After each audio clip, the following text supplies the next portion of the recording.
Our speaker today is Alex Alviar, who is a member of the First UU Church of Los Angeles, but comes to us most immediately from Montana. He has led a life of rich and interesting experiences, which have included studying in a Buddhist seminary, living in a struggling hippie intentional community. There's a story there. We won't hear it now, but there's a story there, I'm sure. A brief conversion to a biblical church that brewed its own beer, marriage, birth of 2 sons, and the blow-up of his marriage. In his professional life, he was a poet in residence and a professor on the Flathead Indian Reservation in Montana for over 20 years. Today, he is an instructional designer for USC and, for better or worse, is spending the year living in a van traveling the American West. His ancestry is Filipino, and today he is going to share reflections on being a brown man living in white spaces and the journey to being at ease in one's own skin. I present Alex. Thank you. Thank you, Tim. I'm Alex, and I use he, him pronouns. So, this month is about belonging. So where is home for all of you? That's my favorite question to ask whenever I'm getting to know somebody. It's a lot different than asking where you're from. When I ask someone where they're from, I get physical locations. So I get, I'm from Australia. I'm from Milwaukee, Wisconsin. I'm from Detroit. But when I ask, okay, so where's home? I get a very different response. I get things like, well, I was an army brat, so I moved all over the place. But you know where home is? North Carolina, where I went to college. And that's where all my good friends still live. And so I always want to get back to there. Or maybe for some of you, home is wherever my kids are. When I'm with them, that's home. A lot of people say this where I'm from in Montana. I know I'm home when I go up Ravalli Pass and I see the sun break over the Mission Mountains. It is so beautiful. I know I'm home. So for me, I knew I was home the first time I dropped 3 stones into the Joys and Sorrows Bowl at First U, LA. Ours is water, not sand, so it just ripples out everywhere. I dropped my stones in, and I sat down, and I cried. Maybe it was because I was newly separated and divorced, 1,000 miles away from my kids, and alone in an enormously strange city. I didn't understand why I cried. I just knew right then that I didn't care how weird and strange these people were, how good or bad the sermons were going to be, how strange and churchy all of this was. None of that mattered. I just knew I need to come back and drop those stones in. And I want to start my week, every week while I'm here, with that. That felt so incredibly important, especially at that time, coming to a new city and starting a whole new life. Something in me yearned to keep coming back to that bowl and dropping in those stones. So I still didn't care about the people and how weird they were. They actually did become like family and friends. They have become my home away from home. And I knew this because I remember coming back from a month spent with my kids in Montana and landing at LAX. And, you know, everybody does this as soon as you're on the tarmac and you can turn your phone on, you flip it open, and, oh, text messages. And for me to see as I was on the tarmac, oh, there's a bunch of us getting together for Covenant group tonight at Keola's house. Keola was our director at the time. And I'd been traveling and up since 4 a.m. Instead of going home to the room I was renting in some house in LA, I jumped in my car and I drove straight to Keola's house. Because I didn't want to sit home and just, sure, I was tired, but I didn't want to get home and just sit in an empty room and get some sleep. I would rather be exhausted and with my friends. I did not want to be in a lonely room missing my kids. I wanted to be around my friends' love and warmth and light. So again, yeah, this is home.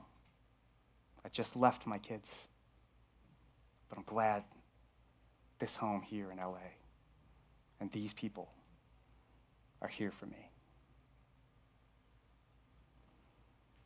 So, just like our story about Sprout, you know, leaves, goes to all these places, and then eventually comes back and realizes how great it is. You know, that is a story, and maybe a lot of you have your own versions of this. That is a story as old as Odysseus himself, trying so hard to get back to his beloved Ithaca. That is a story where home, it's not just a physical space. Home is an emotional space. It's a place, it's a psychic space, and a place that we constantly yearn to get back to. So, if I asked you now, where's home? Where are the places? Maybe there's more than one. Where are the places in your life you yearn to get back to? Where do you feel most loved, most respected, most honored? Where is there a table that it's not about what you bring to the table, it's simply about who you are when you show up. And at that table, you feel like they cannot wait to have you come and sit down and eat. No performance, no fitting in, no trying to earn your spot. It's a table where you simply belong. Where's that table? And it's okay if you feel like you're not sure. But a life of a crowded table, I can tell you, it's a good one. Wherever you can find them. And by the way, you can be like me and have lots of different homes, lots of places you yearn to come back to. Maybe like you, you've got a few of them yourself. Some of you have been calling this place home for decades. Right? Some of us, maybe a lot of us, look around at our home and it has changed so much, so drastically. It's really hard to even recognize it anymore. Maybe your home has been more of a spiritual wandering. I know this about a lot of Unitarians. Maybe you have jumped or wandered from one tradition, one church, one spiritual practice to another, all in search of answers to some of those deepest, oldest, ancient questions. How should one live? What does a good life look like? Who am I? And how should I be in the world? And maybe that has brought you all different kinds of homes. But for now, we're glad you're here, because this is a good spot. So I'm going to tell you a little bit about my own home, Missoula, Montana. It's a little blue dot. Always has been this long history of a liberal progressive town in a very red state. Sometimes it's gone blue, sometimes it's gone purple-ish. It's not that right now, I'll tell you that much. But this past Thursday night, I drove behind my 19-year-old son, following him home from the hockey rink after his game.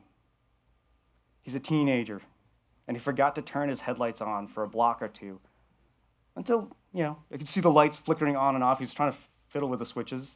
He figured it out and turned them on. All is good. He's safe.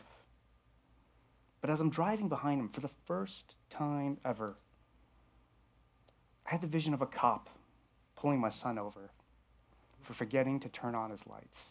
And he's an anxious kid, kind of nervous. And this sense of him not answering the questions to a kind of hyped up, aggressive cop, not answering exactly the way he wanted them to. And then even just envisioning seeing my kid pulled out of his car by his long hair, thrown to the ground, cuffed. And then me pulling over too behind them. If that happened, what would I say to that cop? Or in my rage, or in my fear, what might I do to the cop? And then what might the cop do back to me? And then I was like, why am I thinking like this in Missoula, Montana? Been here for 20 years. Is that where we are now? Is that where the country's gone? The culture has gone? Not since the late 90s, while living near a hotbed for the Ku Klux Klan in Dexter, Michigan, have I ever felt wary passing through rural America. Never has my white ex-wife, who grew up here in LA, and my half-white kids expressed any concern about me traveling, and expressed any fears about me encountering ICE agents and potential for violence on my way down. This is my home, but I might be asked to prove it, and I might be in danger if an ICE agent doesn't believe my driver's license, my passport, my social security number, my American-born accent, or my college-degree speech. 2 in our community have already been taken. I, too, can be taken without question or recourse, simply because a masked ICE agent decides he doesn't like my face. So as a writer, I think a lot about words and how I talk, and how I've learned how to talk and carry myself in order to have access to white upper middle class life. I grew up in a suburb of Detroit. My half-white son actually jokes with me a lot, the same one that forgot his lights, and says, "Dad, you are the brownest man I know." And then you open your mouth and talk, and you become the whitest man I know. And we love it. We go back and forth with it. We joke and we laugh because we both know that he and his green-eyed sibling exist, and our little biracial, queer, non-binary family exists because I have had to learn to talk like this, walk like this, act like this, and think and feel like this in order to make my way in a white world, and even woo his mother and marry her and bring him and his siblings into being, and then build a career and do all that social climbing to survive and barely pay the bills. It couldn't have happened otherwise. So I wrote a prose poem about this, and it's called Camouflage. It's a little bit about fly fishing, ranching, and rural Montana life, but it's more so about things that I've done and still do to feel safe and accepted in a space where I am an anomaly.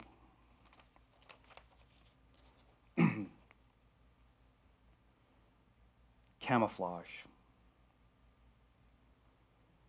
When I meet strangers deep in rural white settings, perfect and polite English rolls easily from my face, and I watch their eyes and brains appraise me. Where is he from? Is he Indian? A tourist? A Mexican? Their eyes are like fish in the murk, considering the fake fly tied and cast through the ripple before them. What is he? Can we trust him? And so, I've learned how to listen and ask questions about branding parties, about sleepless nights spent calving, about haying season and the endless hours spent moving irrigation pipes in the fields. I have never done any of these tasks. But it's not just how I speak, but what I say through my body.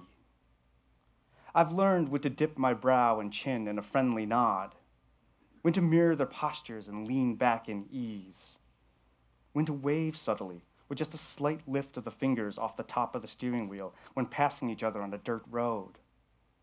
All this so that I become nothing special, nothing odd in this landscape, not a threat, but someone who belongs here. Because I, too, am on a frontier, I, too, may be the first of my kind of face to move among them. The locals have grown used to me and regard me as one of their own. Most of the time, even I believe it. Even I forget that I am camouflage, a constructed fly cast ever so carefully into the currents of this place. So here I am, a part of the landscape, and you cannot cast me out.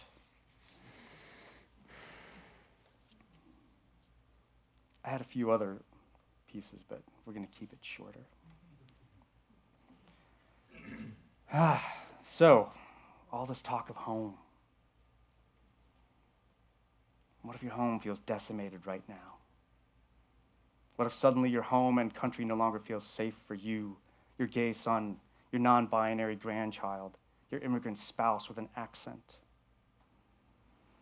How does one feel any sense of belonging in a city and a country that has turned hostile to your sense of decency, fairness, mercy, and justice?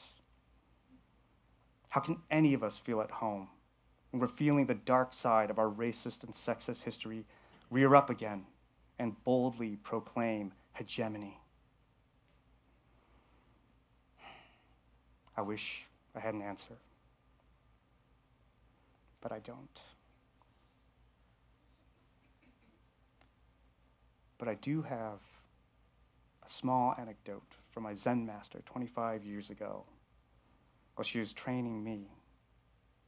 I'd been learning meditation, learning the basics of Buddhist history and sutra studies, learning how to chant, learning meditation classes and leading them and Sunday services.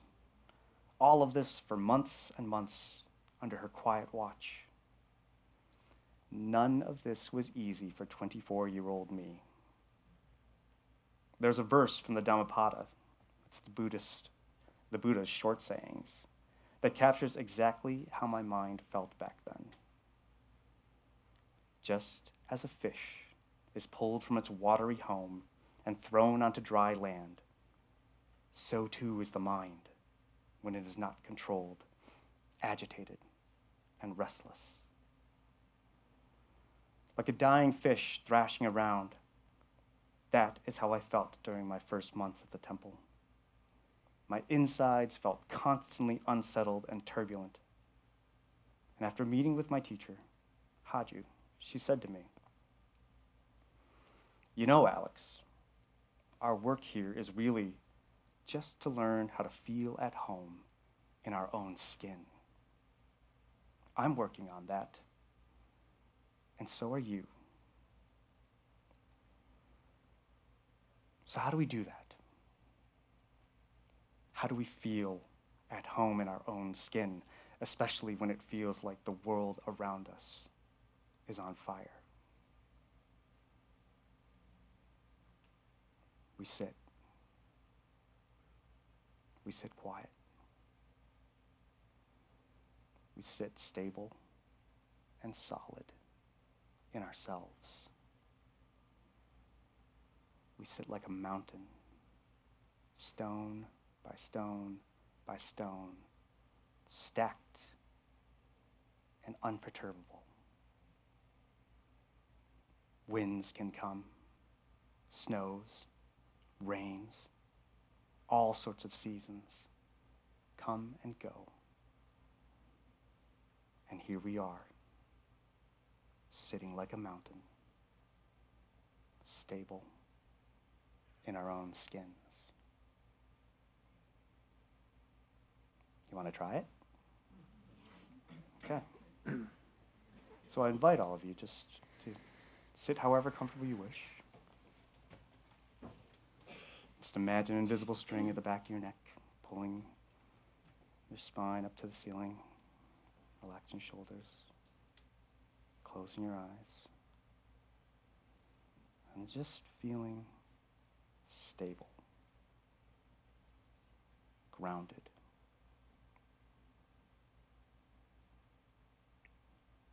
Each bones of our spine stacked one on top of the other. And here we are, like a range of mighty mountains sitting together, unperturbed, calm, steady in ourselves, even as rains and winds blow, even as snows come and heat. Here you are. Here we are. Stable and mighty together. Sit with that for a bit. Sit in your own skin.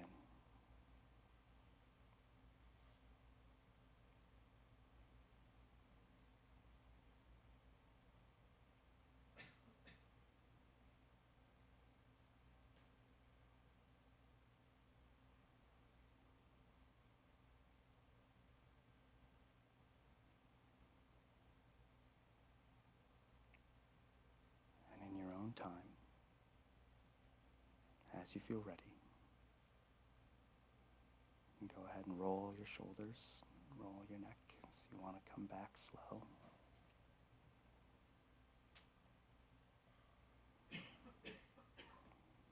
When you feel ready, open your eyes. And if you wish, bring your palms together, rub them and get a little bit of heat. And just place them on your eyes, just to feel that. And your cheeks.